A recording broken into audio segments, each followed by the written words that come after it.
आपका स्वागत है। धन्यवाद। आइए शुरू करते हैं। किसी भी शादीशुदा रिश्ते की सबसे मजबूत नींव क्या होती है? मतलब वो कौन सी बातें हैं जो दो लोगों को एक अटूट बंधन में बांधती हैं? और और कौन सी छोटी छोटी चीजें हैं जो धीरे धीरे दरार पैदा कर सकती हैं? ये एक ऐसा सवाल है जो शायद हर कोई सोचता है। हाँ, और हमने इस पर बहुत सुना है, बहुत पढ़ा भी है कि भाई बातचीत करो, एक दूसरे को समझो। लेकिन ये बातें काफी हद तक सतह पर रहती हैं। बिल्कुल। आज हम इसी रिश्ते की मशीनरी के कह सकते हैं पुर्जे खोलकर देखने वाले हैं। हमारे पास जो स्रोत सामग्री है उसका शीर्षक है पति पत्नी के रिश्तों में सुमति और कुमति। जी। तो हमारा मकसद सिर्फ ये दोहराना नहीं है कि क्या अच्छा है और क्या बुरा, बल्कि इस स्रोत की मदद से उन मनोवैज्ञानिक पैटर्न्स को समझना है जो किसी रिश्ते को सुमति यानी एक सहज तालमेल, हाँ, एक सहज और मजबूत तालमेल की तरफ ले जाते हैं, या फिर कुमति मतलब एक अंतहीन टकराव और घुटन की तरफ। एग्जैक्टली। तो चलिए इस गहरी और नाजुक बात को समझने की कोशिश करते हैं। तो सबसे पहले सुमति शब्द को ही ठीक से पकड़ते हैं। पहली नज़र में इसका मतलब अच्छी समझ या सहमति लगता है, पर जो बात मुझे इस मटेरियल में सबसे अलग लगी वो ये थी कि ये सुमति को एक परिणाम नहीं मानता, सही, बल्कि एक प्रक्रिया मानता है, एक ऐसी अवस्था जिसे रोज चुनना पड़ता है। आपने बिल्कुल सही नस पकड़ी है। लेखक सुमति को उत्तम मति या कहिए सही सोच कहते हैं, लेकिन इसका मतलब ये नहीं कि दोनों लोग हमेशा एक ही बात सोचें। अच्छा। इसका असली मतलब है दोनों इस बात पर सहमत है कि मतभेद होने पर भी हम एक दूसरे का सम्मान करेंगे। ये एक मानसिक अवस्था है जहां दोनों साथी ये मानकर चलते हैं कि हमारा रिश्ता एक सीखने की प्रक्रिया है। और इस प्रक्रिया का इंजन वो है संवाद। संवाद, कम्युनिकेशन। ये शब्द तो इतना ज्यादा इस्तेमाल होता है कि अब इसका असली मतलब ही खोसा गया है। तो देखते हैं कि ये स्रोत इसमें क्या नया जोड़ता है। स्रोत सिर्फ बात करने की सलाह देकर आगे नहीं बढ़ जाता, वो सुनने की कला को 3 स्तरों में बांटता है, जो काफी दिलचस्प है। 3 स्तर। जी। पहला स्तर है जवाब देने के लिए सुनना। अच्छा। मतलब हम बस अपने दाव का इंतजार कर रहे होते हैं Correct. कि कब सामने वाला चुप हो और हम अपनी बात रखें। हाँ ज्यादातर झगड़े इसी स्तर पर होते हैं। हाँ, ये तो बहुत होता है। हम सुन नहीं रहे होते, बस अपनी बारी का इंतजार कर रहे होते हैं। और दूसरा स्तर? दूसरा स्तर है समझने के लिए सुनना।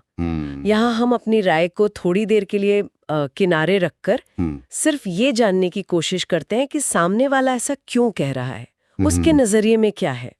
ये काफी बेहतर है। हाँ, ज्यादातर रिश्ते यहीं तक पहुंच पाते हैं। लेकिन स्रोत एक तीसरे स्तर की भी बात करता है, जो सुमति की असली जड़ है। और वो तीसरा स्तर क्या है? वो है कहीं अनकही भावनाओं को महसूस करने के लिए सुनना। महसूस करने के लिए सुनना। हाँ, इसका मतलब है कि आप सिर्फ शब्दों पर ध्यान नहीं दे रहे, बल्कि आवाज के उतार चढ़ाव, बॉडी लैंग्वेज और उन भावनाओं को भी समझ रहे हैं जिन्हें आपका साथी शायद शब्दों में बयां ही नहीं कर पा रहा। कोई उदाहरण? जैसे अगर कोई गुस्से में कह रहा है कि मुझे अकेला छोड़ दो, तो हो सकता है कि उसकी अनकही भावना ये हो कि प्लीज मुझे समझो और मेरे पास रहो। इस तीसरे स्तर पर सुनना ही असली जुड़ाव पैदा करता है। अरे ये तो सोचने का पूरा तरीका ही बदल देता है। इसका मतलब संवाद सिर्फ जानकारी का लेन देन नहीं, बल्कि भावनाओं का जुड़ाव है। लेकिन यहाँ एक मुश्किल सवाल आता है। पूछिए। मान लीजिए आपका पार्टनर ऐसी कोई बात कह रहा है जो आपको चुभ रही है या आपको गलत लग रही है, तब कैसे सुने? उस वक्त तो दिमाग वो सिर्फ अपना बचाव करने या पलटकर जवाब देने का ही सोचता है। बहुत अच्छा सवाल है, और यहीं पर सुमति का दूसरा स्तंभ काम आता है, जिसे स्रोत सक्रिय धैर्य या एक्टिव पेशेंस कहता है। Active patience. जी, ये सिर्फ दांत भींचकर चुप रहना नहीं है, ये एक बहुत ही एक्टिव दिमागी प्रक्रिया है। इसका मतलब है कि जब आपको कोई बात बुरी लगे तो तुरंत प्रतिक्रिया देने के बजाय आप एक पल रुकें और अपनी ही भावना को समझें। अपनी भावना को? हाँ, खुद से पूछें, मुझे गुस्सा क्यों आ रहा है? क्या मुझे डर लग रहा है? क्या मुझे लग रहा है कि मेरा अपमान हुआ है? जब आप अपनी भावना को समझ लेती हैं तो आप प्रतिक्रिया नहीं देती, बल्कि सोच समझकर जवाब देती हैं। मतलब बाहर के शोर को सुनने से पहले अपने अंदर के शोर को सुनना। और इसी से जुड़ा है माफी का कॉन्सेप्ट। स्रोत इसे कैसे देखता है? क्या ये सिर्फ सॉरी बोल देना है? नहीं, लेखक यहाँ भी एक बहुत बारीक फर्क बताती हैं।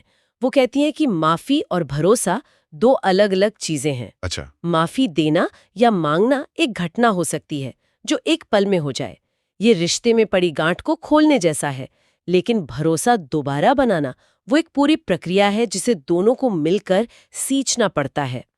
माफी दरवाजा खोलती है, पर भरोसे को उस दरवाजे से चलकर वापस आने में वक्त लगता है। सुमति वाले रिश्ते में दोनों इस बात को समझते हैं।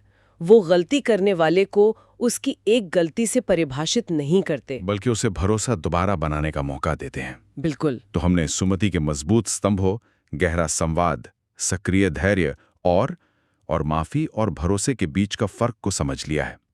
ये एक ऐसी मजबूत इमारत की तरह लगता है जिसे बनाने में बहुत मेहनत लगती है, पर सबसे मजबूत इमारत भी वो अंदर से खोखली हो सकती है। सही कहा। स्रोत के मुताबिक इस खोखलेपन की शुरुआत एक बहुत ही छोटे लेकिन ताकतवर दीमक से होती है, जिसे हम अहंकार कहते हैं।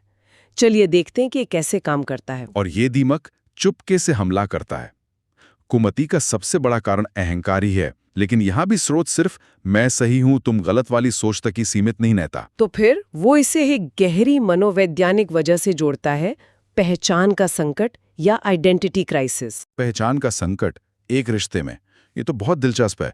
इसका क्या मतलब हुआ? इसका मतलब ये है कि कई बार जब एक साथी को ये महसूस होने लगता है कि इस रिश्ते में उसकी अपनी पहचान, उसके अपने शौक, उसके अपने सपने, वो सब खो रहे हैं, तो अहंकार एक रक्षा कवच, एक डिफेंस मैकेनिज्म की तरह उभरता है। अच्छा। मैं सही हूं की जिद असल में ये कहने का एक तरीका बन जाती है कि मैं भी मौजूद हूं, मेरा भी वजूद है। ये लड़ाई असल में पार्टनर से नहीं, बल्कि अपनी खोती हुई पहचान को बचाने के लिए होती है। तो इसका मतलब ये हुआ कि जब कोई पार्टनर हर छोटी बात पर अपनी चलाने की कोशिश कर रहा हो, तो हो सकता है कि वो असल में कंट्रोल नहीं, बल्कि अपनी अहमियत खोज रहा हो। ये तो पूरी समस्या को देखने का नजरिया ही बदल देता है। बिल्कुल। और जब अहंकार की ये दीवार खड़ी हो जाती है, तो संवाद का तीसरा स्तर तो छोड़िए, पहले स्तर का रास्ता भी बंद हो जाता है। बातचीत खत्म हो जाती है। और जब बातचीत खत्म होती है तब मन में एक खालीपन आ जाता है। और लेखक के अनुसार उस खाली जगह को भरने के लिए जो दूसरी सबसे खतरनाक चीज आती है, वो है शक। शक, जो शायद हर रिश्ते के लिए जहर है। हाँ, और ये धीरे धीरे काम करता है। स्रोत कहता है कि शक उस चिंगारी की तरह है जो धीरे धीरे पूरे भरोसे के जंगल को जलाकर राख कर सकती है। जैसे पार्टनर का फोन चेक करना। हाँ, फोन चेक करना, वो कहाँ जा रहे हैं, किससे बात कर रहे हैं, हर बात पर सवाल उठाना, ये सब उस बंद हो चुकी बातचीत का नतीजा है। क्योंकि जब जानकारी मिलनी बंद हो जाती है तो आपका दिमाग खुद कहानियां गढ़ने लगता है, और ज्यादातर वो कहानियां नकारात्मक ही होती हैं। अहंकार और शक, ये तो हुए रिश्ते के अंदर के दुश्मन, लेकिन स्रोत में कुछ बाहरी कारणों का भी जिक्र है, जैसे परिवार या दोस्तों की दखलंदाजी जी। और एक दूसरे से लगाई गई अधूरी उम्मीदें। ये तो एक बहुत ही आम समस्या है, खासकर हमारे समाज में। और ये एक महत्वपूर्ण सवाल उठाता है कि एक शादीशुदा जोड़े को अपने रिश्ते की सीमाएं कैसे तय करनी चाहिए। इस पर लेखक एक कपल बबल की बात करती हैं। कपल बबल, एक भावनात्मक और मानसिक दायरा जिसके अंदर की बातें और फैसले सिर्फ दोनों पार्टनर के होते हैं। इसका मतलब ये नहीं कि किसी से सलाह ना लें। नहीं, बिल्कुल नहीं। सलाह सबसे लें, सुने सबकी, लेकिन उस सलाह पर अमल करना है या नहीं, ये अंतिम फैसला उस बबल के अंदर ही होना चाहिए। जब बाहरी लोग इस बबल को फोड़कर अंदर घुल जाते हैं और फैसलों पर हावी होने लगते हैं, तो कुमति की शुरुआत होती है। और उम्मीदों के बारे में क्या उम्मीदें रखना गलत है? उम्मीदें रखना गलत नहीं है, ये तो मानवीय स्वभाव है, लेकिन स्रोत अवास्तविक उम्मीदों से सावधान करता है। जैसे खासकर आज के दौर में जब हम सोशल मीडिया पर दूसरों की परफेक्ट जिंदगियां देखते हैं, परफेक्ट छुट्टियां, परफेक्ट डिनर डेट्स, हम उस फिल्टर की हुई हकीकत को देखकर अपने पार्टनर से वैसी ही उम्मीदें लगा लेते हैं जो असल जिंदगी में पूरी नहीं हो सकती। ये तुलना कुमति का एक बहुत बड़ा कारण बनती है। लेखक कहते हैं कि अपने रिश्ते को किसी और के रिश्ते के पैमाने पर मत तौलिए। आपके रिश्ते का पैमाना आप तो खुद हैं। बिल्कुल। तो इसका मतलब ये हुआ कि कोई भी रिश्ता हमेशा सुमति या हमेशा कुमति की अवस्था में नहीं रहता। ये एक तरह का मौसम है जो बदलता रहता है और उसमें लगातार कोशिश करनी पड़ती है। आप इसे एक साझा जिम्मेदारी कह सकती हैं। लेखक रिश्ते को एक नाव की तरह देखते हैं जिसमें दो लोग सवार हैं। जब मौसम शांत है यानी सुमति है, तब सफर आसान लगता है। लेकिन जब कुमति का तूफान आता है, हाँ, चाहे वो अहंकार का हो, शक का हो या बाहरी दखल अंदाजी का। तो दोनों को मिलकर चप्पू चलाना पड़ता है। हाँ, अगर एक चलाना बंद कर दे या दूसरा उल्टी दिशा में चलाने लगे, तो नाव का डूबना तय है। बिल्कुल। इसे एक टीम वर्क की तरह देखा जा सकता है।